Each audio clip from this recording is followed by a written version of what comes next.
आप सभी को जय मसीह की। आइए इस समय आज के इस रविवार का वचन की ओर हम जाएंगे, परमेश्वर के वचन को पढ़ेंगे और वचन में जाने से पहले इस समय हम लोग प्रार्थना करेंगे। सभी अपने आँखों को इस समय बंद रखें और इस समय हम लोग प्रार्थना करें। पवित्र पवित्र पवित्र पवित्र पवित्र पवित्र सेनाओं के यहोवा परमेश्वर प्रभु, इब्राहिम, इस्हाक, याकूब के परमेश्वर, पापों अपराधों को क्षमा करने वाले प्रभु, इस समय तेरे पवित्र चरणों के तले आता हूँ प्रभु। और इस रविवार को प्रभु तेरे प्रिय लोगों के लिए, तेरे प्रजा लोगों के लिए जो सुसमाचार प्रभु आपने दिए हैं प्रभु, सुसमाचार को आपके प्रिय लोगों तक पहुंचाने जा रहे हैं पिता। जो इस वीडियो को देखेंगे और ऑनलाइन अभी हमारे बीच में बैठे हैं सुन लेंगे, उन सब की सुरक्षा करना, उन सब के हृदय मनों को खोलना प्रभु। ये वचन हर एक के हृदय पे पटिया पर लिखने पाएँ, केवल वचन को सुनने वाले नहीं पर सुन के चलने वाले भी बन जाएं। यही आपसे दुआ है, यही आपसे कामना है पिता। प्रार्थना कबूल कर। इस समय हर एक के हृदय को खोल दीजिए पवित्र आत्मा। अब तेरा सामर्थ्य उन सबों के जीवन पे बहुतायत से उतरने पाए। इसी समय अपने स्वर्गीय और छिदे हुए हाथ को बढ़ाकर बेदारी लाइए, अनुग्रह लाइए, कृपा लाइए, करुणा कीजिए प्रभु। अब तेरा सामर्थ्य तेरे प्रिय जनों पर, तेरे प्रिय लोगों पर भरपूरी से, बहुतायत से होने दे। यीशु मसीह के सामर्थ्य और पावन नाम में प्रार्थना यीशु के नाम से मांगते हैं। मिल के कहेंगे आमीन। तेरा बोलो हालेलुया, यीशु मसीह की जय। बोलो एक बार और हालेलुया, हालेलुया, प्रभु यीशु मसीह की जय। सच में एक प्रभु के दास अपने प्रचार में कहते हैं, जितना बड़ा आमीन उतनी बड़ी आशीष। एक प्रभु का दास कहता है, जितना बड़ा हालेलुया उतना ही बड़ा आशीष। तो सबको प्रभु ने अलग अलग आशीष दी है। सच में ये प्रभु का अनुग्रह है। तो आइए आज के रविवार उत्तरवादी पाठ के रूप में यदि आप भजन संहिता पढ़ेंगे तो भजन संहिता 36 अध्याय वचन 1 से 12 तक आप लोग पढ़ेंगे। भजन संहिता 36 1 से 12 उत्तरवादी पाठ के रूप में आप इस पाठ को अध्ययन करेंगे। आइए इस समय हम प्रभु के संदेश की ओर जाएंगे। आज के इस रविवार को जैसे कि आप सब जानते हैं, प्रभु यीशु मसीह का स्वर्गारोहण हो चुका है और आज 3 दिन हो गया प्रभु यीशु मसीह को स्वर्गारोहण हुए। प्रभु स्वर्ग पर उठा लिया गया है। प्रभु का धन्यवाद हो।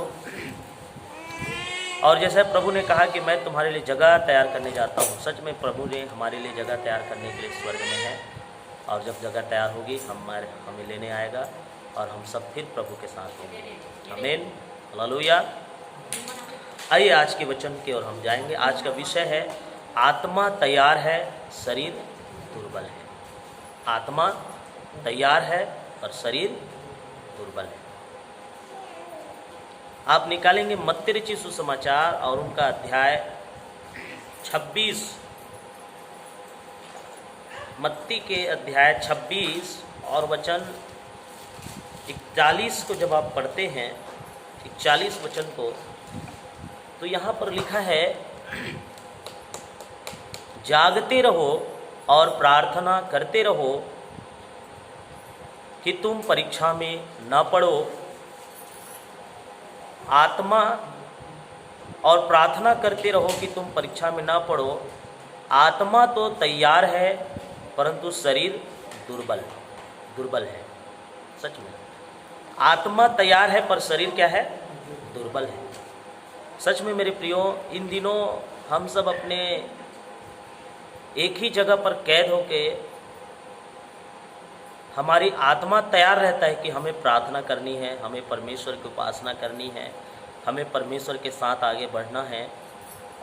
कुछ ऐसा करूँगा प्रभु के लिए, घर में हूँ, खाली पीली हूँ, बहुत कुछ करूँगा प्रभु के लिए बोल के हम लोग तैयार रहते हैं। पर हमारा शरीर क्या हो जाती है? ऐन वक्त में दुर्बल हो जाती है। जैसे हमें प्रभु के साथ बैठने की इच्छा होती है, जैसे हमें प्रभु के साथ संगति करने की इच्छा होती है, और उसी समय हमारी आत्मा जो है तैयार तो रहती है पर शरीर साथ नहीं देता। शरीर कहता है कि अब सो जाओ, आराम करो, शरीर थक चुका है। आज ये संदेश जो मैं दे रहा हूँ,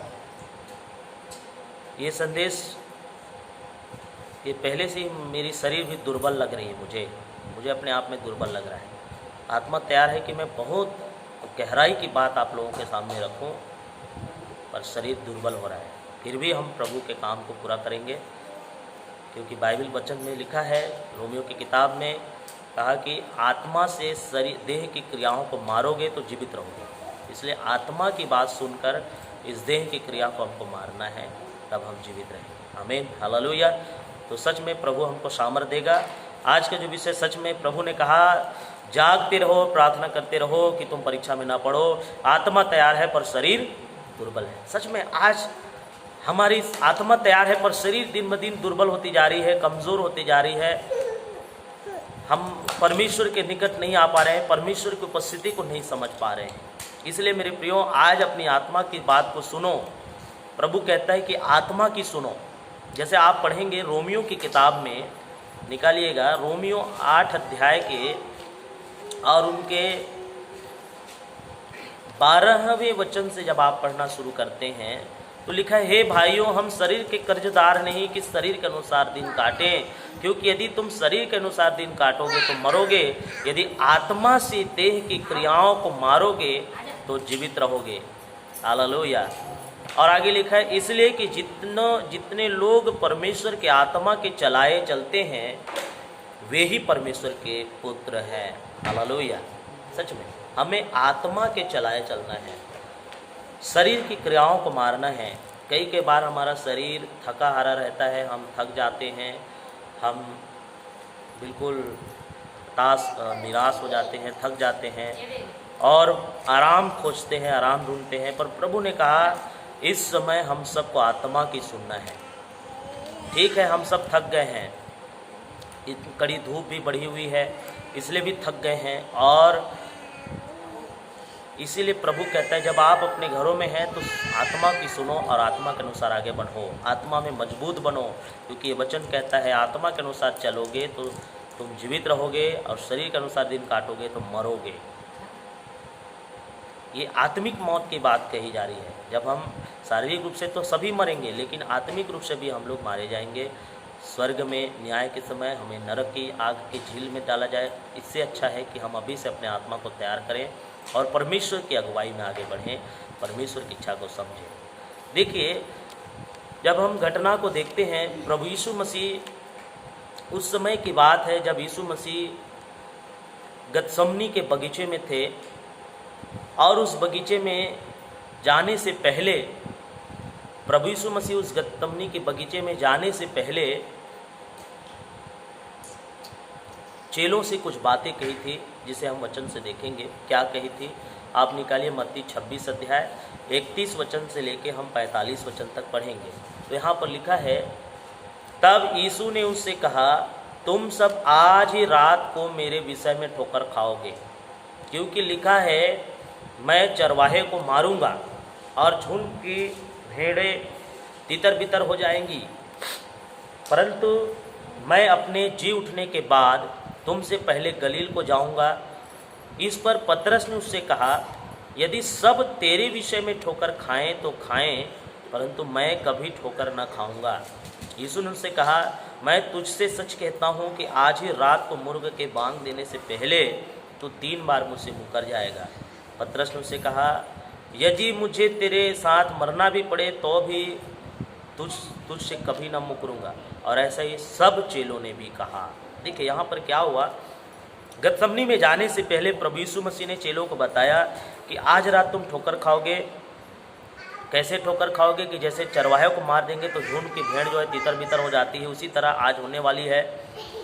और तब ये बात चेले समझ गए और उसमें से जो प्रिय चेला पतरस था, पतरस ने कहा,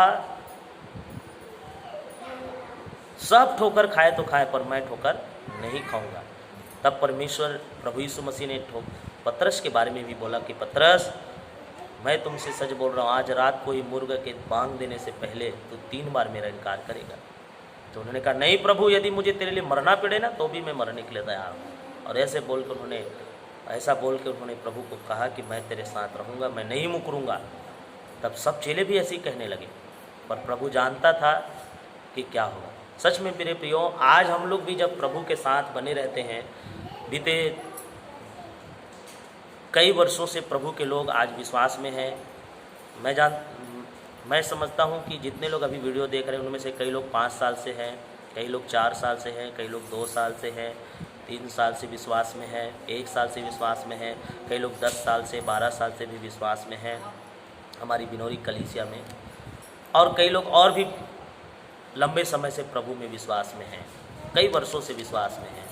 पर जब हम विश्वास में रहते हैं तो हम सोचते हैं कि हमको कोई भटका नहीं सकता, हमको कोई भरमा नहीं सकता, हम स्थिर हैं, हमको कोई कुछ नहीं कर सकता, और इस तरीके से हम अपने आप में सोचते हैं।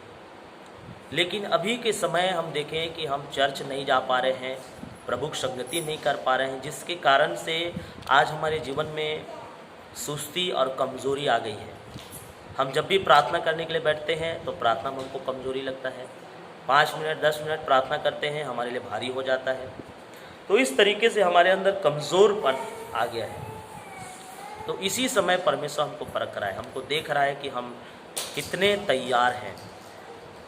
प्रभु ने कहा आत्मा से देह की क्रिया मारो, तब तुम आत्मिक रूप से आगे बढ़ पाओगे, नहीं तो फिर शरीर के अनुसार दिन काटोगे तो तुम नहीं बढ़ पाओगे। मेरे प्रियो, आज हमें आत्मा से अपनी देह की क्रियाओं को मारना होगा। शरीर जो दुर्बल है उस दुर्बल शरीर को मजबूत करना होगा, तब हम परमेश्वर की सामर्थ को पा सकते हैं।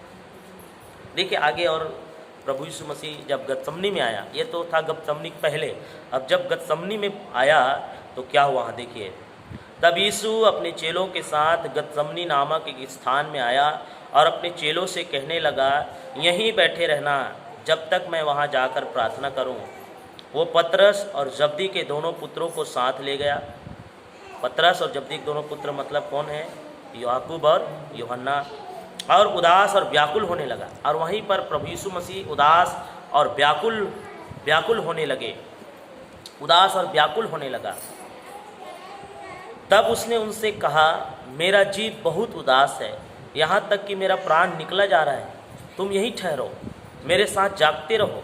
फिर वह थोड़ा और आगे बढ़कर मुंह के बल गिरा और ये प्रार्थना की, हे मेरे पिता, यदि हो सके तो यह कटोरा मुझसे टल जाए, तो भी जैसा मैं चाहता हूँ वैसा नहीं, परंतु जैसा तू चाहता है वैसा ही हो।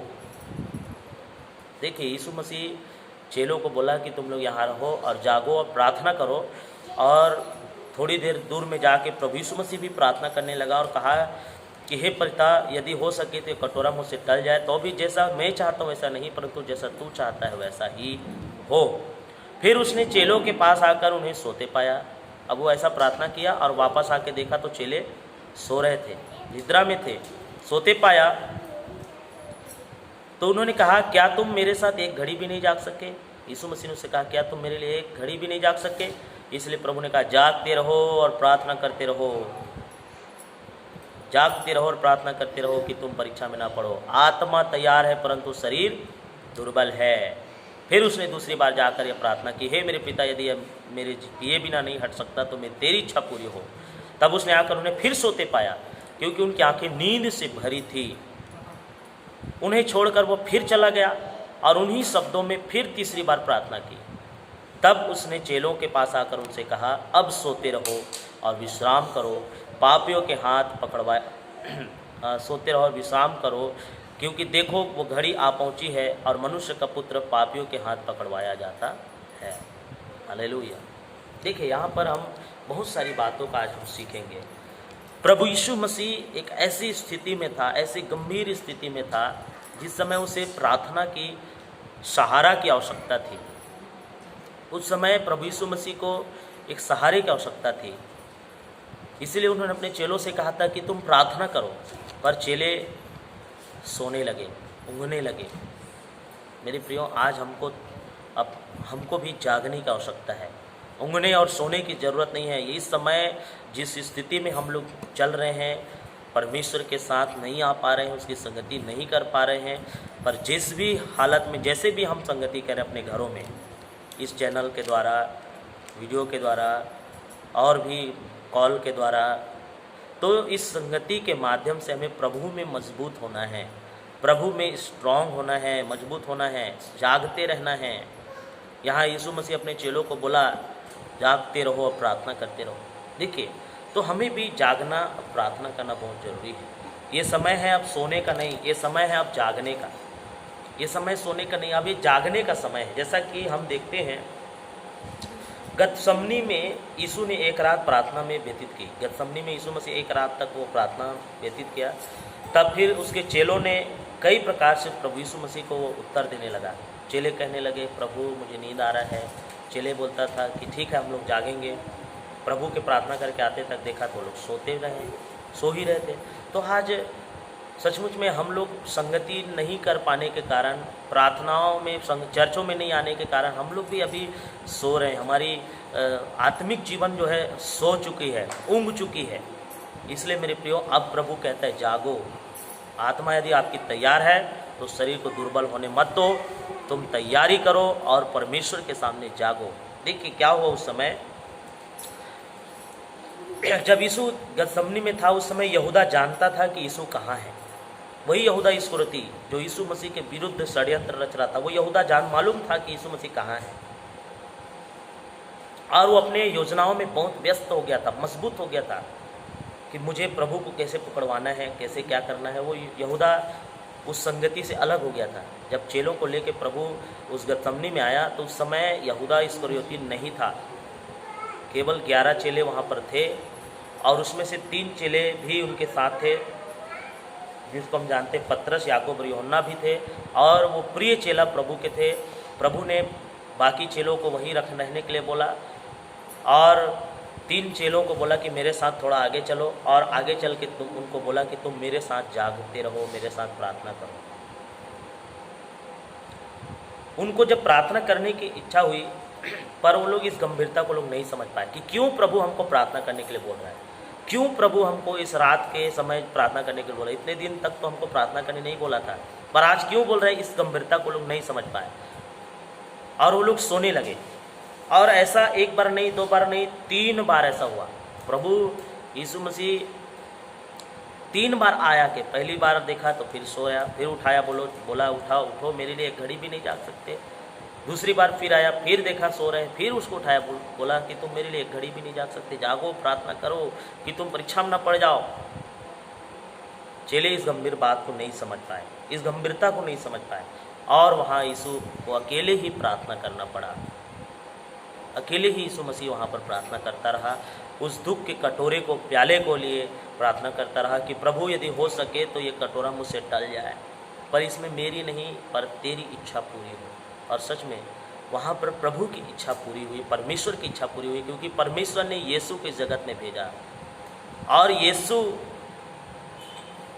के लिए यही आज्ञा थी कि तू उस प्याले को पिए, उस कटोरे के प्याले को पिए और अपना प्राण बलिदान करे प्रभु के सारे मानव जाति के लिए। और यही काम के लिए उनको वो दुख उठाना पड़ा। पर प्रभु यीशु मसीह चेलों को समझाना चाह रहा था, बताना चाह रहा था कि तुम लोग इस समय प्रार्थना करो, मेरे साथ भी जागो, क्योंकि आज ये आखिरी घड़ी है, आज ये आखिरी रात्रि है।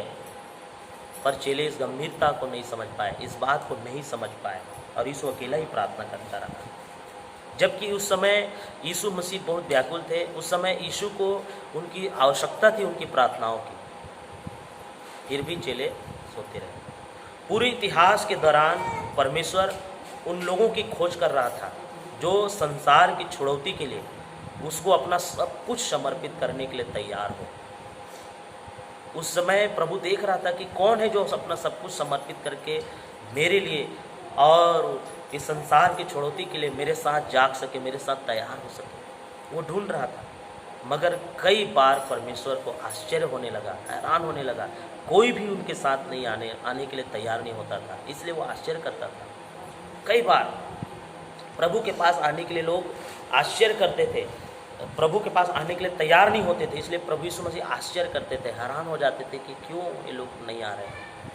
मेरे प्रियो, आज ये समय है कि हमें भी प्रभु के पास आना है जागना है, प्रार्थना करना है, क्योंकि उस समय तो चेले सो रहे थे, ऊँघ रहे थे, क्योंकि उस समय प्रभु यीशु मसीह वो सारे जगत के पापों को, सारे जगत के गुनाहों अपराधों को अपने ऊपर ले लिया था। हालेलुया। और उस समय वो एक सहारा चाह रहा था, लेकिन उस समय लोगों ने उसको सहारा नहीं दी, चेलों ने उसको सहारा नहीं दी। अब इस समय प्रभु का आगमन निकट है। हम सबको फिर प्रभु कहता है जागते रहो, प्रार्थना करते रहो कि तुम परीक्षा में ना पड़ो, क्योंकि अंत के समय में प्रभु ने कहा कि कई ऐसे भरमाने वाले आएंगे, कई ऐसे बहकाने वाले आएंगे जो तुम्हें भरमा देंगे, तुम्हें भ्रमित कर देंगे, बहका देंगे। उस समय आपको तैयार होना है, जागना है, प्रार्थना में रहोगे, वचन में रहोगे, तब तुम परमेश्वर के कामों को समझ पाओगे, तब तुम उस परमेश्वर के राज्य तक पहुंच पाओगे। तो उस समय देखा प्रभु ने तो कोई नहीं मिला। जैसे यशायाह भविष्यवक्ता भविष्यवाणी करता है 59 अध्याय के 16 वचन में, उन्होंने कहा उसने देखा कि कोई भी पुरुष नहीं, और इससे अचंभा किया कि कोई विनती करने वाला नहीं। तब उसने अपने ही भुजबल से उद्धार किया और अपने धर्मी होने के कारण वह संभल गया। हालेलुया। यीशु मसीह जब वो प्रार्थना कर रहा था उस समय कोई उसके सहारा, उसके साथ प्रार्थना करने वाला नहीं था, कोई भी उसके साथ प्रार्थना नहीं कर रहा था, सब सो रहे थे। पर यीशु मसीह धर्मी होने के कारण वो संभल गया और खुद एक अकेला उद्धार का काम को पूरा किया। आज फिर से ये घड़ी आ गई है कि हमें प्रार्थना करना है। हम सब बंद हैं और इसी तरह हम सोते रहेंगे, चर्च बंद है, हम प्रभु के साथ उसके चर्च में संगति नहीं कर पा रहे हैं, अपने घरों में ही संगति कर पा रहे हैं। तो ऐसे समय में परमेश्वर चाहता है कि जागो, प्रार्थना करो। अब समय है सोने का, अब समय सोने का नहीं है, पर अब समय है जागने का और प्रार्थना करने का। उस समय चेले सो गए और इसलिए वो लोग विपत्ति में पड़ गए। जब यीशु को पकड़ के ले गए, चेले भाग गए, तितर बितर हो गए, पतरस 3 बार इनकार भी कर दिया। अब हम लोग परमेश्वर को जान गए और जान के अब इनकार करेंगे तो फिर हमारे लिए कोई दंड बाकी नहीं। लिखा है, बाइबल बताती है इब्रानी की किताब 10 के 26 में, सच्चाई को पहचानने के बाद यदि हम जानबूझकर पाप करते रहेंगे, जानबूझकर हम सोते रहेंगे, जानबूझकर पाप करते रहेंगे, तो इसके लिए कोई दंड बाकी नहीं रहेगा। केवल एक ही दंड बाकी है, वो भयानक बाट को जोहना, जो अंत के समय में होगा। इसलिए आप और मैं इस समय जब हम चर्च नहीं जा पा रहे हैं तो अपने घरों में उन वचनों को स्मरण करें कि प्रभु ने कहा था कि जागते रहो, प्रार्थना करते रहो, तुम परीक्षा में न पड़ जाना। इसलिए मेरे प्रियो, अंत के दिनों में ऐसे ऐसे परीक्षा हमारे बीच में आ सकती है, ऐसे ऐसे समस्याएं, ऐसे ऐसे समय आ सकते हैं जिसमें हमको स्थिर होना है, उसमें बचना है। इसीलिए हमको अभी प्रार्थना की आवश्यकता है। मेरे प्रियो, आप अपने घरों में परिवार के साथ पर्सनल जैसा भी हो, आप अपने लिए टाइम निकालो, समय निकालो और समय निकाल कर परमेश्वर से प्रार्थना करो, ताकि परमेश्वर आपसे बातें करें। यहाँ यशायाह भविष्यवक्ता बता रहे कि वो देख रहा है कोई पुरुष नहीं है, इसी कारण परमेश्वर को अचंभा हुआ, कोई विनती करने वाला नहीं, इसलिए वो अचंभा हुआ। तब उसने अपने ही भुजबल से उद्धार किया और अपने धर्मी होने के कारण वो संभल गया। और अभी हम लोग धर्मी कम, पापी ज़्यादा है, और इसलिए हम अभी संभल नहीं सकते। इसलिए संभलना है तो परमेश्वर के चरणों में आना पड़ेगा, परमेश्वर के पास आना पड़ेगा, परमेश्वर से प्रार्थना करना पड़ेगा, तब जाके हम संभल सकते हैं। यही बात यशायाह 63 का 5 में भी लिखा है। आप देखिए, यशायाह 63 का 5 में लिखा है, मैंने खोजा पर कोई सहायक न दिखाई पड़ा, मैंने इससे अचंभा भी किया कि कोई संभालने वाला नहीं था, तब मैंने ही अपने ही भुजबल से उद्धार किया और मेरी जलजलाहट ही ने मुझे संभाला। हालेलुया। सच में परमेश्वर की सामर्थ्य ने उसको संभाला, वो धर्मी होने के कारण वो बचाया गया। आज हमें परमेश्वर के साथ होना है, जागना है, प्रार्थना करना है, परमेश्वर के लिए समय निकालना है। मेरे प्रियो, परमेश्वर हमें बुला रहा है कि हम उसके साथ अपने प्रार्थना जीवन में और गहरा जाएं। इस खाली समय में, लॉकडाउन के समय में परमेश्वर को बुला रहे हैं कि हम उसकी प्रार्थनाओं में गहराई में चले जाएं। कई बार हमारी आत्मा को हमारे शरीर पर प्रबल होना होगा, हमारे शरीर पर उसको जयवंत होना होगा, हमारी आत्मा को मजबूत करना होगा, ताकि हम इस शरीर पर जयवंत हो सके। हमारी आत्मा जानती है कि प्रभु हमसे क्या चाहता है, मगर हमें हमारा शरीर जो है अपना मार्ग अलग कर दिया है, हमारा शरीर का मार्ग अलग है, लेकिन आत्मा जानता है कि हमारे परमेश्वर की इच्छा हमारे जीवन में क्या है, लेकिन शरीर साथ नहीं देने के कारण हम परमेश्वर की इच्छा पूरा नहीं कर पाते। आपको पता है, जब यीशु गतसमनी में प्रार्थना कर रहा था तो वो जानता था कि वो अपनी सेवा की शिखर में आ गया है। यीशु मसीह को मालूम हो गया था कि मेरा जो मेन मकसद है, जिस मकसद से मैं इस धरती में आया हूँ, वो पूरा होने वाला है। मेरा मेन सेवा जो है चालू हो गया बोल के प्रभु को मालूम हो गया था। आज हम लोग भी प्रार्थना में आए, परमेश्वर हमको बुला रहा है। वो जानता था कि नरक की जो ताकतें हैं उसको हराने के लिए अपनी सेना इकट्ठा कर रहे थे, उसको मालूम था। और यही वो सबसे गंभीर समय था जब उसके मित्र को उसको साथ प्रार्थना में रहना था, बने रहना था। उसके मित्रों को, उसके चेलों को उसके साथ प्रार्थना में रहने की आवश्यकता थी, क्योंकि शैतानी ताकतें भी अपना सेना इकट्ठा कर रहे थे उस समय प्रभु को हराने के लिए। लेकिन जब यीशु मसीह का प्राण त्यागा गया, शैतान का सिर कुचला गया, हार गया। देखिए, इसलिए उस समय प्रभु यीशु मसीह को उनके चेलों का सहारा की आवश्यकता थी। फिर क्या कर रहे थे? तब भी उस सहारा के समय उसके चेले लोग सो रहे थे। वे सबसे महत्वपूर्ण समय में सो रहे थे। एक बार भी नहीं मगर 3-3 बार प्रभु उसको जगाया। एक बार नहीं, 3-3 बार वो जगाया। 3-3 बार तक वो देखा, सोते रहा। अभी भी हमारे पास एक महत्वपूर्ण समय आ गया है मेरे प्रियो, प्रार्थना की आवश्यकता है। हम जितना हो सके अपने घरों में, अपने स्थानों में, अपने जगहों में प्रार्थना करें और बाइबल को पढ़ें। जो नहीं पढ़ा है उनको सुनाओ, उनको बताओ। जब यीशु हमसे प्रार्थना करने के लिए कहता है, तब शायद हमें अपनी शारीरिक आवश्यकताओं और इच्छाओं का इनकार करना होगा। जब प्रभु हमको प्रार्थना करने के लिए बोल रहा है तो हमारी शारीरिक इच्छा, शारीरिक अभिलाषा को हमको त्यागना होगा, इनकार करना होगा। हमें अपने बिस्तरों या घर का आराम को भी क्या करना होगा? छोड़ना होगा। हमें अपनी सुरक्षा का भी बलिदान करना होगा ताकि हम वहाँ रह सके जहाँ यीशु मसीह है। इसलिए आप अपने उन सारे सुख सुविधाओं को त्यागें। शारीरिक जो शरीर की इच्छा है उसको त्यागें और आत्मा के अनुसार जब हम आगे आएंगे तब हम यीशु जहाँ है वहाँ हम भी रह सकते हैं। इसीलिए प्रभु हमको प्रार्थना के लिए बुला रहे हैं। हम प्रार्थना करें, अपनी हर शारीरिक इच्छा को पवित्र आत्मा के नियंत्रण में लाने के लिए कोशिश करें। जितना भी हमारे शारीरिक इच्छा होती है उसको पवित्र आत्मा नियंत्रित कीजिए करके प्रार्थना करो। अपने आप को कोशिश करो कि प्रभु मेरा ये शारीरिक इच्छा जो है नियंत्रित हो सके, ताकि जो कुछ भी यीशु करने को हमको कहता है वो हम खुद कर सकें। इसीलिए मेरे प्रियो, आज परमेश्वर चाहता है कि हम परमेश्वर की उस आत्मिक बातों को समझें। उस समय चेले नहीं समझ पा रहा था कि क्या होगा। जब यीशु मसीह पकड़ाया गया, मारा गया, गाड़ा गया, तब चेलों को स्मरण आया। तब इसीलिए प्रभु हमें बोल रहा था कि प्रार्थना करो बोल के। आज भी प्रभु हमसे यही आग्रह करता है कि तुम प्रार्थना करो और परमेश्वर के सम्मुख आ जाओ। अपने आत्मा के अनुसार चलो और देह की क्रियाओं को मारो और परमेश्वर की इच्छा पूरा करो। ये परमेश्वर हमारे जीवन से चाह रहा है। इसलिए मेरे प्रियो, आज हमें परमेश्वर की इच्छा को जानना है। परमेश्वर चाहता है कि तुम्हारी आत्मा को तैयार करो। शरीर दुर्बल है, शरीर की इच्छा को त्यागो और परमेश्वर के सामने आ जाओ, प्रार्थना में आ जाओ। जब आप और मैं प्रार्थना में आगे बढ़ेंगे इस गंभीर स्थिति में, तो हमारी प्रार्थनाएं ही है जो इस महामारी से सारे विश्व को, सारे जगत को बचा सकती है। क्योंकि हम देख रहे हैं इस समय इस महामारी ने, कोरोना ने सभी प्रकार के मेडिसिन, दवाई, जितने वैज्ञानिक डॉक्टर हैं सब थरथरा गए हैं। उनके पास कोई प्रकार से सॉल्यूशन नहीं दिख रहा है।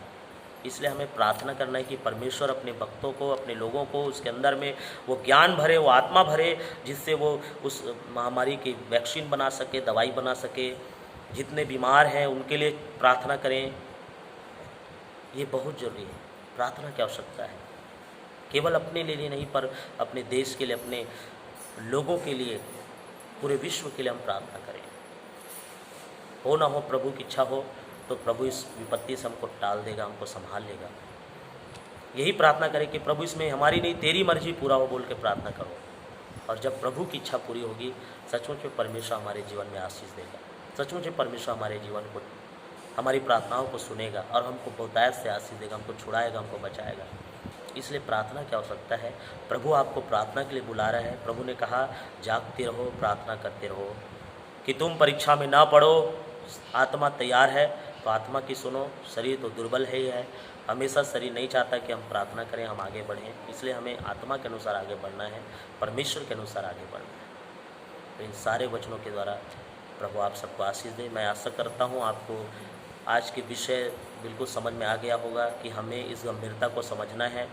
अपने आप को सुस्त कमज़ोर मत करो, प्रार्थना को महत्व दो, क्योंकि आप जानते हैं प्रार्थना से ही यहोशू ने उस शहर यरीहो के दीवार को गिरा दिया।